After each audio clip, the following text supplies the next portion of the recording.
सबका अपने चैनल पर स्वागत करते हैं। और आज हम बताएंगे कि VKSU यानी वीर कुंवर सिंह यूनिवर्सिटी आरा जो है यहाँ यूजी में एडमिशन के लिए, अंडर ग्रेजुएट में एडमिशन के लिए जो मेरिट लिस्ट आने वाला है उसके लिए कुछ नया तरीका अपनाया गया है।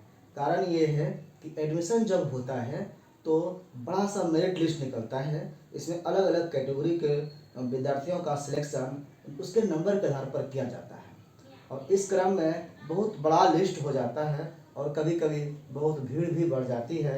इसमें कुछ आरोप प्रत्यारोप भी होते हैं, कभी कभी वेबसाइट भी हैंग कर जाता है। तो इससे बचने के लिए इस बार अलग से एक ट्रिक अपनाया गया है। वो क्या है इसी के बारे में हम बताना चाहते हैं। तो VKSU आरा में जो यूजी मेरिट लिस्ट आने वाला है फॉर न्यू एडमिशन, ये यूजी में है, यूजी के लिए है, अंडर ग्रेजुएट स्नातक, इसको स्नातक भी कहते हैं हिंदी में, या ग्रेजुएशन भी कहते हैं, प्रतिष्ठा भी कहते हैं। इसमें प्रतिष्ठा और पास कोर्स दो तरह के कोर्स होते हैं, दो सामान्य, एक जो सभी सब्जेक्ट का मिलाकर के सामान्य कोर्स होते हैं और कुछ जो है प्रतिष्ठा होते हैं, ऑनर्स जिसको कहते हैं, प्रतिष्ठा और सामान्य, इसी को ऑनर्स कहते हैं, इसको जनरल या पास कोर्स कहते हैं। तो एडमिशन कई चरणों में होगा, ये 3 3 6 एक 7 चरण में होगा। कैसे एडमिशन होगा इसको आप समझिए।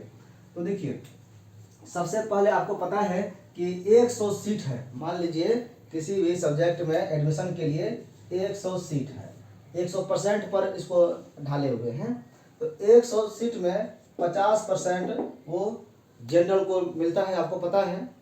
तो जनरल में ये कौन आते हैं, इसमें सभी कैटेगरी के बच्चे जनरल में आते हैं।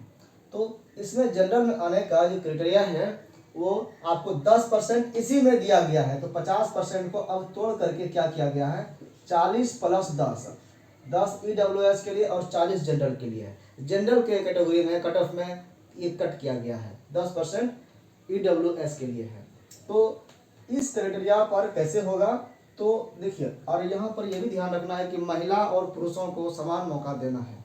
तो आप जानते हैं कि हमेशा पुरुष डोमिनेंट होते हैं, तो इसको कम करने के लिए, महिलाओं को प्रोत्साहन देने के लिए महिलाओं के लिए अलग कैटेगरी भी बनाई है।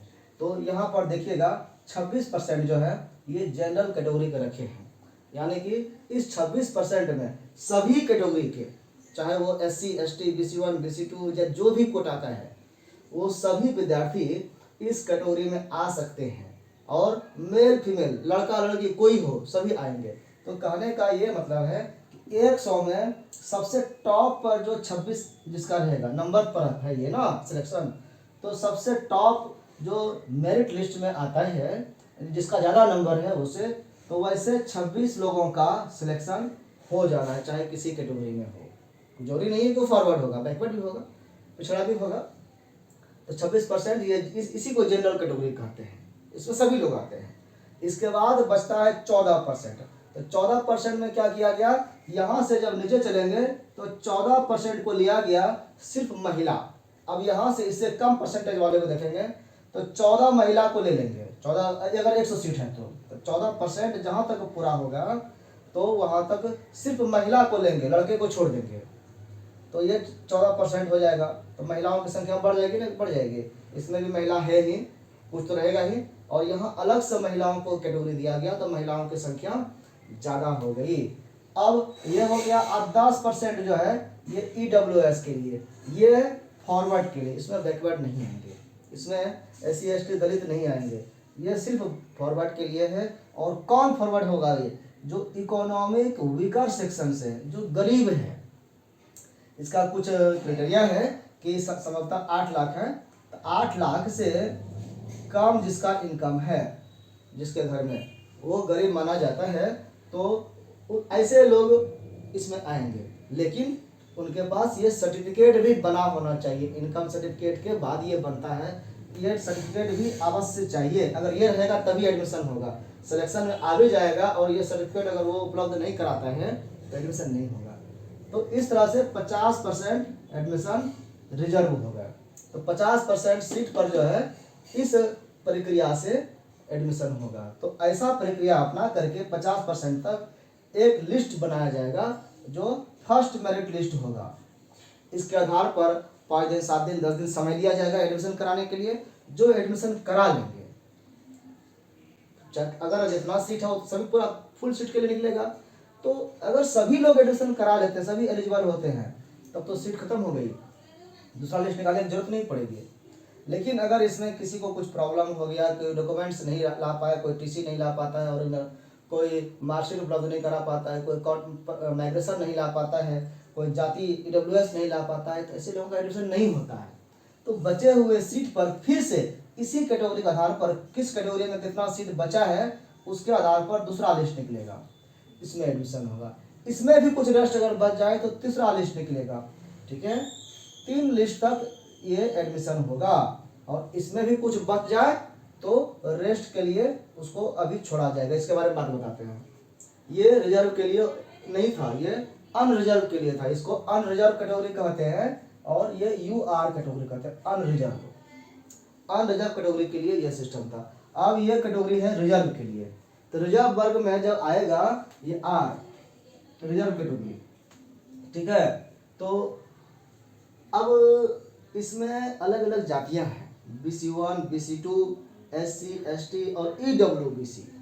ठीक है, तो इसमें क्या होगा कि इसका कैटेगरी का जो सरकार का है अपना रूल कि BC1 जिसको EBC भी कहते हैं, अत्यंत पिछड़ा वर्ग, उसको 18%। अब तो 50 यहाँ पर बचा हुआ है ना, 50% सीट, 100 में 50% यहाँ हो गया, 50% सीट यहाँ पर है। तो इसमें भी मान लीजिए जो 50 नीचे बचा हुआ था, तो 100 से ऊपर इसमें रिजर्व हो गया, तो 100 में 18% BC1 हो गया 18%। BC1 में सिलेक्शन जिसका खाली BC1 वाले को लिया जाएगा, उसमें और भी रहेगा उसको छोड़ दिया जाएगा। 12% BC2 को खाली गिनती किया जाएगा, जो हायर नंबर है मेरिट वाला इसमें से। और जो रेस्ट बचेगा फिर 16% SC को लिया जाएगा। और आपको पता है कि ST जितने हैं ये सारे झारखंड में चले गए हैं, तो बिहार में बहुत कम बचा है, तो इसलिए ST के लिए 1% है मात्र। यहाँ पे झारखंड ज़्यादा है तो 1% है। इस तरह से आपका 47% हो जाता है। और 0.3% ये महिलाओं के लिए BC1 में जो महिला है, यहाँ पर भी देखिए, यहाँ पर महिलाओं के लिए दिया गया था 14%, यहाँ 3% दिया गया है महिलाओं के लिए। ये महिला इसमें आएंगे, इस तरह से ये 50% हो जाएगा। इसमें कैटेगरी में थोड़ा सा परसेंटेज इधर उधर होता है, इसी में मिला करके टोटल ओवरऑल जो है दोनों मिला करके 3% वो होता है। विकलांग कोटा भी रहता है, तो उसको ई रहता है, कैटेगरी दिया हुआ स्पेशल एलिजिबिलिटी। ठीक है, तो ये जो है ये इसका अब मेरिट लिस्ट में देखेंगे तो कभी थोड़ा सा नियम बदलता भी है, लेकिन जनरली जो आइडियल है यही कैटेगरी का नियम है। तो 50% यहाँ पर हो गया। तो इस तरह से निकाल करके गिनती करके जहाँ तक पहुँचेगा उसका लास्ट नंबर वाला जो परसेंटेज होता है उसको कट ऑफ कहते हैं। कट ऑफ जारी होता है, कट ऑफ। ठीक है, तो कट ऑफ जारी होता है हर कैटेगरी का, यहाँ भी कट ऑफ जारी होता है। तो आप देखिएगा कि कट ऑफ जो जारी हुआ वो सबसे नीचे वाला विद्यार्थी का परसेंटेज नंबर होता है, उससे ऊपर सबका सिलेक्शन हो गया होता है उस कैटेगरी में, ये मान के चलिए। तो यहाँ पर ऐसा हो गया, तो पहला लिस्ट में कट ऑफ ज़्यादा रहेगा, उससे फिर नीचे कट ऑफ जाएगा, उससे फिर नीचे कट ऑफ जाएगा। ऐसा ही यहाँ भी होगा, कट ऑफ पहला मेरिट लिस्ट निकलेगा, जितना एडमिशन हो गया ठीक है, जो रेस्ट बचेगा उसके लिए दूसरा मेरिट लिस्ट निकलेगा, उसमें जो रेस्ट बचेगा तीसरा मेरिट लिस्ट निकलेगा, और उसमें भी अगर कुछ रेस्ट बच गया तो यहाँ पर फिर से अलग विचार होगा। तो 3 लिस्ट यहाँ हो गया, 3 लिस्ट यहाँ हो गया, तो 6 लिस्ट निकल चुका है। अगर 5 दिन भी समय दिया तो 6 पंचे 30 दिन हो गया, 1 महीने का चल गया। अब देखेगा कि दोनों 50-50% का तो हमने पूरा 3 लिस्ट निकाल दिया। अब सीट कितना बचा है? अब मान लीजिए इसमें कुछ परसेंट बचा है, 2%, इसमें भी 3% बचा है मान लीजिए, तो ये जो 5 और 3 2 5% बचा, ये सीट क्या खाली रहेगा? इसका लिस्ट कैसे निकलेगा? तो अब इसको लिस्ट नहीं निकालेगा, इसको ओपन कर देगा। ठीक है, ओपन कर देगा, ओपन एडमिशन, इसी को कहते हैं स्पॉट एडमिशन। ये दोनों चरण, ये प्रथम चरण था जनरल के लिए, ये द्वितीय चरण है आरक्षित वर्ग के लिए, रिजर्व कैटेगरी के लिए, और ये तीसरा चरण शुरू हुआ, तृतीय चरण। ये 2 चरण शुरू हो खत्म हो गया, तीसरा चरण है स्पॉट एडमिशन के लिए। जो रेस्ट बच गए दोनों कैटेगरी से, दोनों चरण के 6 लिस्ट से, उसको स्पॉट एडमिशन के तहत एडमिशन लेना है। वो जो ओपन एडमिशन होता है, ओपन एडमिशन का मतलब अब कॉलेज यूनिवर्सिटी इसके मेरिट पर कोई विचार नहीं करेगी। ये बच्चे चाहे कितना भी परसेंट रहे, हो सकता है कि इसमें आ गया था, उसने डॉक्यूमेंट्स की कमी कारण एडमिशन नहीं ले सका, या किसी लिस्ट में आया ही नहीं, दोनों बच्चे होंगे, तो सभी मिलकर के यहाँ बराबर भागीदार होंगे और एडमिशन लेंगे। स्पॉट एडमिशन कैसे होता है इसके बारे में हम कई बार बता चुके हैं, फिर भी थोड़ा सा बता देते हैं कि कोई खास डेट करेगा। जैसे कि मान लीजिए 5 सितंबर को स्पॉट एडमिशन का डेट है, दिया यूनिवर्सिटी ने दिया 10 बजे AM, ठीक है, ये स्पॉट एडमिशन का डेट दिया। इसका मतलब है कि 5 तारीख को स्पॉट एडमिशन होगा, 10 बजे शुरू हो जाएगा। तो लोग 10 बजे के 10 मिनट पहले से लॉगिन करते हैं अपने आईडी से vksuonline.in के वेबसाइट पर लॉगिन करके अपना सब्जेक्ट अगर चेंज करना चाहते हैं तो ऑनर्स का सब्जेक्ट चेंज, कॉलेज चेंज एक ही चुनना है। उसके पहले आपको देख लेना है कि किस किस कॉलेज में कहाँ किस सब्जेक्ट में कितना सीट खाली है। जिसमें खाली है उसी में आप अप्लाई करेंगे। ये सीट खाली दिखता है, कितना सब्जेक्ट किस सब्जेक्ट में खाली है, ये हर सब्जेक्ट का इसी तरह से निकलता है। तो लॉगिन करके वो सब्जेक्ट वो कॉलेज चुन करके ऐड करके रखेंगे, ठीक है। और जैसे 10 बजेगा उसको सबमिट करेंगे, सेव करेंगे, जो लिखा रहेगा वहाँ पे जैसे सेव करेंगे या प्रोसीड लिखा रहेगा, जो भी लिखा रहेगा वो करेंगे लॉक, और तुरंत यहाँ पर आपको मेरिट नंबर मिलेगा, मेरिट लिस्ट नंबर कहिए इसको। मान लीजिए आपका 5 मिला, किसी में 10 सीट था तो आपको पता चलेगा कि 5 अगर मिला तो 4 आदमी बुक कर चुका है। तो ये एक तरह से ये बुकिंग है, ये सीट की बुकिंग होती है, जैसे रेलवे की बुकिंग होती है। रेलवे में आप सीट रिजर्व करते हैं, देखते हैं ना कि 50 सीट है, और जैसे रिजर्व करते हैं देखते हैं 10 सीट बचा है। अब थोड़ा सा लेट करेंगे तो वो सीट गायब हो जाएगा, क्योंकि पूरी दुनिया से कहीं से भी कोई इसको बुक कर सकता है, ऑनलाइन है ये। तो स्पॉट एडमिशन ऑनलाइन होता है, ये इसको कहीं से घर बैठे ऑनलाइन कोई भी बुक कर सकता है। ओपन एडमिशन है तो जितनी जल्दी हो, एकदम से 10 बजे का मतलब 10 बजे क्विक खुल जाता है और तुरंत लोग लॉगिन कर देता है। तो अगर होशियारी से नहीं करेंगे तो एडमिशन नहीं हो पाएगा। मेरिट में अगर नंबर मिल गया तब आप कंफर्म हो जाइए आपका सेफ हो गया है। अब इसका प्रिंट निकाल लीजिए और कॉलेज जाइएगा, जहाँ पर आपका मेरिट लिस्ट में आया है वहाँ पर आपका एडमिशन हो जाएगा। तो ये स्पॉट एडमिशन है। ये एक बार इसमें भी दिक्कत होता है कि कुछ लोग धोखे से कोई सब्जेक्ट डाल देते हैं, हो जाता है, और जब कॉलेज जाता है तो पता चलता है वेरिफिकेशन में कि ये तो एलिजिबल ही नहीं है, और ऐसे में उसका एडमिशन नहीं होता है। तो इसमें भी फिर 1 2 3 चरण होता है। जनरली स्पॉट का तो एक ही बार में हो जाना चाहिए एडमिशन, लेकिन अब नहीं हो पाता है। तो स्पॉट का फर्स्ट स्पॉट एडमिशन नहीं हो पाया, तो खाली रह गया सीट, फिर दूसरा स्पॉट, इसमें भी खाली रह गया, तीसरा स्पॉट, अगर इसमें भी खाली रह गया तो छोड़ देगा, जाने दीजिए, अब नहीं भरने वाला है। इतना किया जाएगा ऐसे।